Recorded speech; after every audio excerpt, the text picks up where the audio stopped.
अस्सलाम वालेकुम, मैं हूँ महानूर फयाज़। आज हमारे साथ बहुत ही प्यारी, बहुत ही मोहब्बत करने वाली मेहमान मौजूद हैं। मेरी बहुत पुरानी साथी हैं और इस तमाम अरसे में मैंने एक बार भी उनको गुस्सा करते हुए नहीं देखा। मुझे लगता है कि इनका काम सिर्फ मोहब्बत करना है, मोहब्बत बांटना है और मोहब्बत हासिल करना है। मैंने इस अरसे में किसी शख्स से उसके बारे में कुछ भी नेगेटिव भी नहीं सुना। अगर वो ख़ुद इतनी मोहब्बत करती हैं तो वो इतनी ही मोहब्बत वसूल भी करती हैं। आज हमारे साथ मौजूद हैं मीना अहमद ख़ान साहिबा। उनसे गुफ्तगू करेंगे और उनसे कुछ सीखने की कोशिश करेंगे ताकि हम भी कोई मोहब्बत करने वाले बन जाएं, हमें भी लोग मोहब्बत करें, हमें भी लोग अच्छे अल्फाजों में याद करें। उनसे गुफ्तगू करते हैं और जानते हैं उनकी जर्नी के बारे में। अस्सलाम वालेकुम। वालेकुम अस्सलाम। Thank you so much. इतने अच्छे अल्फाज, इतने मीठे। आप डिज़र्व करती हैं। थैंक यू सो हाँ, मच। माशाल्लाह इतना प्यारा बोलती हैं, इतना मीठा बोलती हैं और मैंने आपको कभी भी गुस्से में नहीं देखा। पहले तो मुझे इसकी वजह बताएं, आपको गुस्सा नहीं आता? नहीं, गुस्सा तो खैर आता है, अच्छा। नॉर्मल हूँ। वरना आप नॉर्मल होने की निशानी हो सकती है। हाँ। नहीं, गुस्सा आता है लेकिन ऐसी बात पे कि मतलब जब मेरे मिजाज के खिलाफ हो तब तो आता ही है, आना भी चाहिए। हाँ, लेकिन ये है कि कोशिश करती हूँ कि मेरी वजह से कोई हर्ट ना हो, इसलिए तो कभी शो नहीं किया। कंट्रोल कर लेती हैं? हाँ, कंट्रोल करे। सेल्फ कंट्रोल इसका मतलब बहुत ज़्यादा है आपका। हाँ, कह सकते हैं। ठीक है। अच्छा, अब मुझे ये बताएं कि आपकी जर्नी कैसे स्टार्ट हुई और कैसी रही? क्या-क्या प्रॉब्लम फेस करने पड़े? लिखने के हवाले से। जी, लिखने के हवाले से, क्योंकि आप एक बहुत अच्छी राइटर हैं, हमारे मुल्तान की। इनकी एक बहुत ही अच्छी किताब हो भी चुकी है पब्लिश और एक और पब्लिश होने भी वाली है। हम चाहते हैं कि आप भी उसको तारुफ़ करवाएँ उन किताबों का भी और आने वाली किताब का भी, ताकि आप उसको बहुत अच्छे से ब्रीफ़ कर सकें। लिखने का बाकायदा आगाज़ तो 2018 से हुआ था। लेकिन अंदर मुझे लगता था कि मेरे कुछ है जो मेरे दिमाग में चलता रहता था, मुख्तलिफ़ कहानियाँ बुनती रहती थी, आती रहती थी ज़हन में। मतलब ऐसा नहीं था कि जैसे होता है ना एक रैंडम से ख़्यालात, ऐसा नहीं था। मुझे लगता था कि एक छोटी-सी एक लफ्ज़ से भी बाज़ दफ़ा मैं कहानी ज़हन में बना लिया करती थी। लेकिन मुझे कोई प्लेटफ़ॉर्म नहीं मिल रहा था, मुझे यही नहीं पता चलता था मैं लिखूँ कहाँ? मतलब अगर मैं लिख दूँगी तो वो लोग पढ़ के कैसा महसूस करेंगे?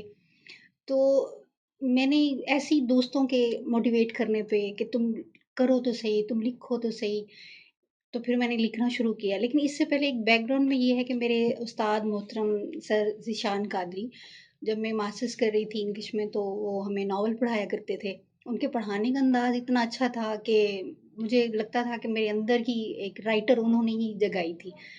तो वो मुझे मीना की बजाय वो मुझे अदीबा बोला करते थे कि तुम ऐसा लगता है कि एक वक़्त आएगा कि तुम मेरे सामने खड़ी होगी और बुक लेके आओगी कि सर ये देखें ये आपने लिखी है। तो मुझे लगता है मैं मुझे उस्ताद की ही दुआ है।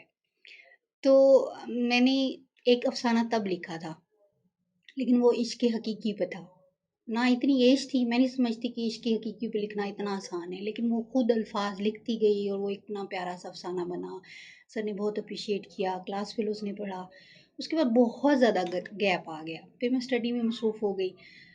फिर 2018 में जब मैंने फ़ेसबुक पे देखा हर नया पेज है जी, हर कहानी है, ना कोई सर है, ना पैर है, ना समझ आ रही है।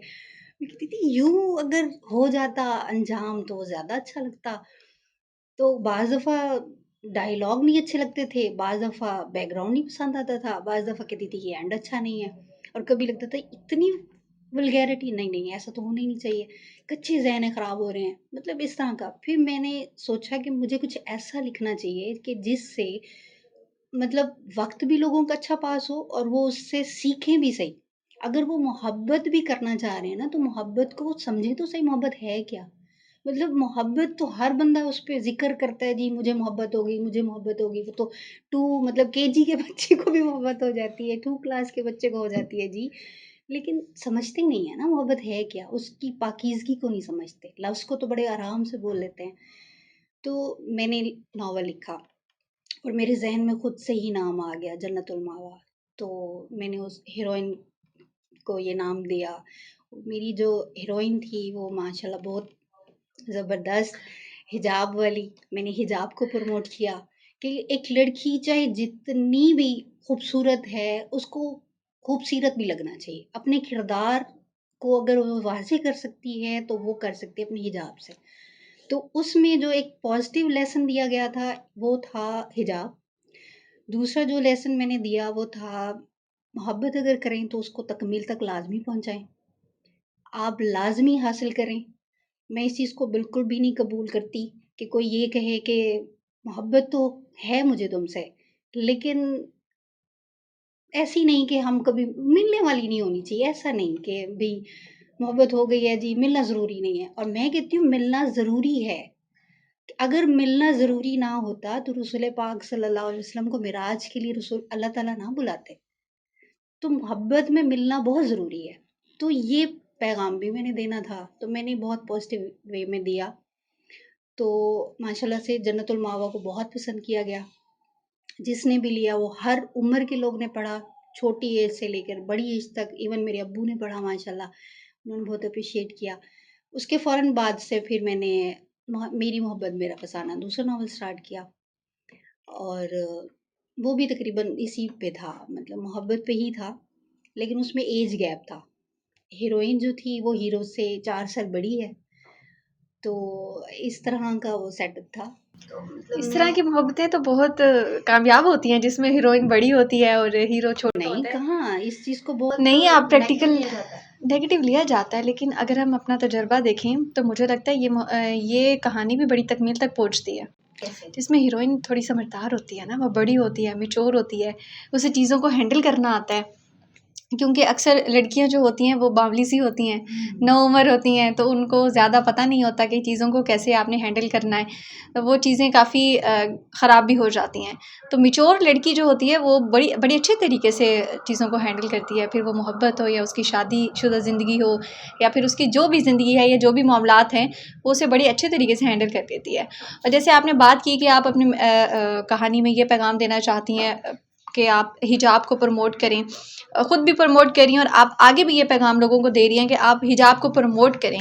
तो ये हमारी सोसाइटी में ये बहुत बड़ी बात है, क्योंकि आजकल के दौर में हम लड़कियों को ये लगता है कि अगर हम लड़कों के सामने बहुत मॉडर्न बन के जाएंगी या फिर हम लड़कों को खूबसूरती दिखाएंगी तो वो अट्रैक्ट हो जाएंगे। वो अट्रैक्ट तो हो जाएंगे लेकिन बहुत ही थोड़े वक्त के लिए, क्योंकि हमारी जो माशरा है पाकिस्तान का, इसमें हम जो लड़का है वो चाहता तो बहुत ही खूबसूरत लड़की है, बहुत ही मॉडर्न लड़की है, लेकिन वो एंड उसका भी यही है हिजाब। हाँ, मैं वर्ड यूज़ नहीं करना चाह रही थी कि कुछ ऐसा वर्ड यूज़ ना हो जाए। हाँ जी, हाँ जी। तो ये आपने बहुत अच्छा मैसेज दिया हमारी नौजवान लड़कियों को कि वो बच्चियाँ जो समझती हैं फैशन करना या ख़ुद को बना के रखना, ख़ुद को खूबसूरत बनाना बिल्कुल भी बुरी बात नहीं है। आप खुद को जितना खूबसूरत बनाती हैं, आप अपने आप से भी मोहब्बत करते हैं और खूबसूरत दिखना हर किसी का हक़ है। हमें खूबसूरत बनना भी चाहिए। अल्लाह ताला ने हमें बनाया है तो हमें उसको पॉलिश भी करना है। अल्लाह ताला ने हमें इतनी खूबसूरती से बनाया है, इतने प्यार से बनाया है, तो हमने उसको पॉलिश भी करना है। लेकिन वो सिर्फ़ एक स्पेसिफ़िक रीज़न के लिए हो कि हमने किसी को अपनी तरफ अट्रैक्ट करना है और सिर्फ़ खूबसूरती से अट्रैक्ट करना है, तो वो जब तक आपका हुस्न है तो वो तब तक ही अट्रैक्ट होगा। और ये हुस्न जो है ये रहता भी नहीं है हमेशा के लिए। ये तो बचपन से लेकर हम बूढ़े होने तक पता नहीं कितनी शक्लें बदलते हैं। बचपन में हम कुछ और होते हैं, जवानी में हम कुछ और हो जाते हैं, बुढ़ापे में हमारी शक्ल कुछ और रुख इख्तियार कर लेती है। हाँ, स्टेजेज़ हैं हाँ तकरीबन जी। और हर स्टेज को ही एन्जॉय करना चाहिए, क्योंकि हर स्टेज में अल्लाह ताला ने रूप दिया है एक नया, और मतलब हर स्टेज को अगर एन्जॉय करेंगे तो लाइफ़ अच्छी गुज़रती है। और अगर हम एक ही चीज़ पे स्टक हो जाएँ कि अगर समझिए हम 30 से आगे ही ना बढ़ना चाहें, तो फिर तो ज़हन का मसला हो जाता है ना। अच्छा, दूसरा हमारा एक मसला ये भी है कि जैसे हमारी कॉलेज की बच्चियां हैं, यूनिवर्सिटीज़ की हैं या स्कूल की हैं, माशरा जो ख़राब हो चुका है इतना, हम हिजाब तो करती हैं, नकाब भी करती हैं, अबाया भी यूज़ करती हैं, लेकिन हम उनका मिसयूज़ भी बहुत ज़्यादा करते हैं, क्योंकि हम सेफ़ हो जाते हैं। हमें लगता है कि हम ज़माने की नज़र में बहुत अच्छे बन गए हैं, तो अब हमें राइट है कि हम कुछ भी कर सकते हैं। तो खूबसीरत जो आपने वर्ड यूज़ किया है कि खूबसूरत के साथ आपने सीरत भी होना है, तो ये बहुत बड़ी बात है कि आप अगर हिजाब यूज़ कर रही हैं तो उसका उसका भी हक़ है। आपने उसको मिसयूज़ नहीं करना। मुझे लगता है जो आपका जो दूसरा एक रूप है, अगर आप वो अपना लें तो वो ज़्यादा बेहतर है। अगर आप हिजाब में रह के उसको मिसयूज़ कर रही हैं, तो बेहतर है कि आप फिर प्रोमिनेंट हो जाएँ। सबके सामने आके आप जो भी करना चाह रही हैं या आप जो बनना चाह रही हैं या जो भी कर रही हैं, तो आप सामने आके करें। ताकि आप जो हिजाब की खूबसूरती है, क्योंकि हमारा बहुत बुरा इमेज भी पड़ गया है लड़कों की नज़र में या मर्दों की नज़र में कि हिजाब वाली अबाया वाली भी जो हैं अब वो भी काबिल एतबार नहीं रही। ये हमारे माशरे की बात है, नौजवान तबके की बात है, और ये बहुत दर्दनाक बात है। ऐसे नहीं होना चाहिए था, क्योंकि हम नौजवान लड़कियों को समझाने वाला कोई नहीं होता, हमें कोई राह नहीं मिल रही होती। जब हम ठोकरें खाती हैं तो हम फिर संभलती हैं। आप इस बारे में क्या कहती हैं? मेरे ख्याल में समझाने वाले तो हैं, समझना नहीं चाहते ना, नई जवान नस्ल जो है वो समझना नहीं चाहती, क्योंकि आप ये देखिए जब तक ठोकर नहीं लगती ना तब तक पता ही नहीं चलता कि ठोकर होती कैसे है। तो अगर इसके आप पीछे की क्या रीज़न आपको नज़र आती है? हम बच्चियाँ क्यों नहीं समझती? आप ये कह लें कि वक्त का तकाजा है या उनकी जो उम्र है उसका तकाजा है कि उसमें उबालीपन होता है बहुत ज़्यादा, मतलब वो लाउबाले होते हैं उनको। अगर आप ये समझा दें, जैसे एक छोटा सा बच्चा है उसको आप करंट वाली जगह पे जब स्विच लगा होता है, जब तक वो उसमें फिंगर नहीं देता, उसको करंट नहीं लगता, तब तक उसे पता नहीं चलता मम्मा क्यों मना कर रही थी। तो सेम इसी तरह से है, बड़े बच्चे भी इसी तरह से होते हैं कि जब तक वो ठोकर नहीं खा लेते, जब तक उनको वो तकलीफ नहीं पहुंचाती, तब तक वो नहीं समझते कि इस गड्ढे में नहीं गिरना। वो कहते हैं ना, 2 किस्म के इंसान होते हैं, एक वो होते हैं जो खुद ठोकर खा के सँभलते हैं, एक वो होते हैं जो दूसरों की ठोकरों से सँभलते हैं। तो हाँ, और ऐसे लोग बहुत कम होते हैं जो दूसरों की ठोकरों से सबक हासिल करके सँभलते हैं। ज़्यादातर वो लोग होते हैं जो खुद ठोकर खा के सँभलते हैं, और मुझे लगता है कि ये जो आपका सबक होता है ना, जो आपने खुद ठोकर खा के सीखी होती है, ये बहुत लंबे अरसे तक होता है, और ये सबक आपको बहुत बदल के रख देता है। और शायद ठोकरें खाना, गलतियाँ करना, सबक हासिल करना, ये सारा प्रोसेस है लाइफ का। हम ठोकरें खाते रहते हैं, फिर सबक हासिल करते हैं, और कोई भी इंसान ऐसा नहीं है जिसने कभी ठोकर ना खाई हो। आप मोहब्बत के बारे में क्या कहती हैं? मोहब्बत एक लाजवाब जज्बा है मेरी नज़र में। मोहब्बत मैं मतलब मुझे लगता है मैं इस पे लिख भी बहुत सकती हूँ, और मेरी अभी तक समझें वो ख़त्म ही नहीं हुई, ना लफ्ज़ ख़त्म हुए हैं, मैं अभी भी बहुत सारा लिख सकती हूँ इस पे।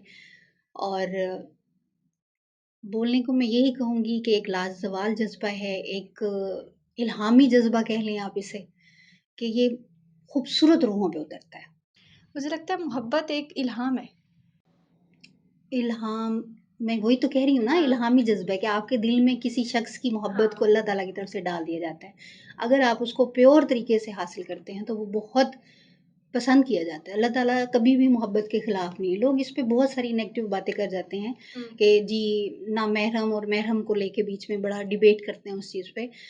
लेकिन मैं ये कहती हूँ, स्टार्ट ही जब दुनिया की तख्लीक ही मोहब्बत से हुई, मोहब्बत को ही प्रमोट किया, अल्लाह ताला ने खुद मोहब्बत की, कायनात बनाई, फिर उसके बाद ये देखें कि आगे भी, मतलब मैंने अभी पहले भी एक बात की, मेराज वाला वाक़या बीच में ले आई मैं, तो वो मोहब्बत ही है ना। फिर अल्लाह ताला ने कहा कि मेरे महबूब को चाहो तो उससे होगा कि मेरी मोहब्बत का आप लोग कुछ अ, मतलब कह सकते हैं कि आप मेरी मोहब्बत तक तब पहुँच सकते हैं जब आपके दिल में मेरे महबूब की मोहब्बत है। अल्लाह ताला ने खुद तक पहुँचने का रास्ता अपने महबूब की मोहब्बत रख दिया। बेशक ऐसा है। और उस इस इंतहा हवाले ये से है कि उन्होंने अपने नाम के साथ अपने मोहब्बत महबूब का नाम जोड़ दिया। बेशक ऐसा है। कलमा भी आपके नाम के बगैर मुकम्मल नहीं हो सकता ना। तो कुरान पाक में अल्लाह ताला ने खुद फरमाया है कि आपको जिससे मोहब्बत है आप उससे निकाह करें। अगर मोहब्बत के ख़िलाफ़ होता तो ये इरशाद भी ना होता। आपको निकाह करने का भी हुक्म इसीलिए दिया गया। अगर हम अपने पुराने वक्तों की बात देखें तो एक औरत नबी पाक के पास आई थी और उन्होंने कहा कि मेरी शादी एक ऐसे शख्स से हो गई है जो मुझे पसंद नहीं है। तो आपने फरमाया कि आप उससे अलहदगी इख्तियार कर सकती हैं और आप उस शख्स से निकाह करें जो आपको पसंद है। अगर इस तरह का होता कोई भी सीन कि आप मोहब्बत के ख़िलाफ़ हैं या हमारा इस्लाम मोहब्बत को डीमोटिवेट कर रहा है, तो फिर ये सारी मिसालें वजूद में आती ही ना फिर ये कुरान पाक में इरशाद फरमाया जाता और ना ही ये हमारे वक्तों से पहले ये की जाती है। नबी पाक का खुद फरमान है कि मुझे मेरी सारी जो बेगमात हैं अज़ीज़ हैं, लेकिन मुझे हज़रत आयशा सबसे ज़्यादा प्यारी हैं। तो मोहब्बत तो एक बहुत ही प्यारा जज़्बा है जो शुरू से चलता आ रहा है और एंड तक चलता रहेगा। लेकिन हम लोगों ने उसको बहुत ही पामाल कर दिया है, उस वर्ड का बहुत ही मिसयूज़ कर दिया है। मोहब्बत अजीब वर्ड बन के रह मोहब्बत गया पे है। हदीस कुदसी भी तो है ना, वो तो अच्छा, मैं ये मोहब्बत समझती हूँ थेरेपी है। अगर सही मानों में अगर आप उसको समझें तो अल्लाह ताला तो खुद कहता है, एक तेरी चाहत है और एक मेरी चाहत है, फिर होगा वही जो मेरी चाहत है। अगर तुमने थका दिया खुद को उसके जो तुम्हारी चाहत है, तो मैं तुम्हें मतलब थका दूंगा उसमें जो तेरी चाहत है, हाँ ना तुझे वो दूंगा जो तेरी चाहत है, ना वो दूंगा जो मेरी चाहत है। चाहत है, हाँ बिल्कुल ऐसे ही है। अगर तुमने स्पुर्द कर दिया उसके जो मेरी चाहत है, तो मैं बख्श दूंगा उस वो भी जो तेरी चाहत है। तो ये तो थेरेपी है, बहुत सुकून देती है ये हदीस कुदसी मुझे। जब भी मैं इसको पढ़ती हूँ एक नया जज्बा मेरे दिल में पैदा होता है। बहुत अच्छा लगा आज आपसे बात करके, बहुत कुछ सीखने को मिला है और उम्मीद है कि हमारे देखने वालों को भी बहुत कुछ सीखने को मिला होगा, क्योंकि मोहब्बत एक ऐसा जज्बा है, मुझे लगता है कि हर इंसान की ज़िंदगी की जो कामयाबी है वो मोहब्बत पे है। और ये सिर्फ़ एक इंसान और की एक इंसान से मोहब्बत नहीं है, एक लड़का लड़की की मोहब्बत नहीं है, हर चीज़ मोहब्बत पे है। माँ बाप की मोहब्बत, बहन भाइयों की मोहब्बत, आपको अपने पैशन से मोहब्बत, गोल से मोहब्बत, आपको अपने मकसद से जो भी मोहब्बत है, आप उसकी शिद्दत बताती है कि आप उसको कितना कामयाबी से कर सकते हैं और कितनी जल्दी आप उसको अचीव कर सकते हैं। अल्लाह ताला से मोहब्बत, हर चीज़ की मोहब्बत जो है ना, मोहब्बत ही हर चीज़ की बुनियाद है। तो बहुत अच्छा आज आपने सबक दिया है हमारी नौजवान नस्ल को। इंशाल्लाह हमारी नौजवान नस्ल इस पे अमल भी करेगी और बहुत कुछ सीखेगी और आपको दुआएं देगी। अगले प्रोग्राम में फिर हाजिर होंगे एक नए मेहमान के साथ और दिलचस्प गुफ्तगू के साथ। तब तक के लिए मुझे दीजिए इजाज़त। अल्लाह हाफिज़।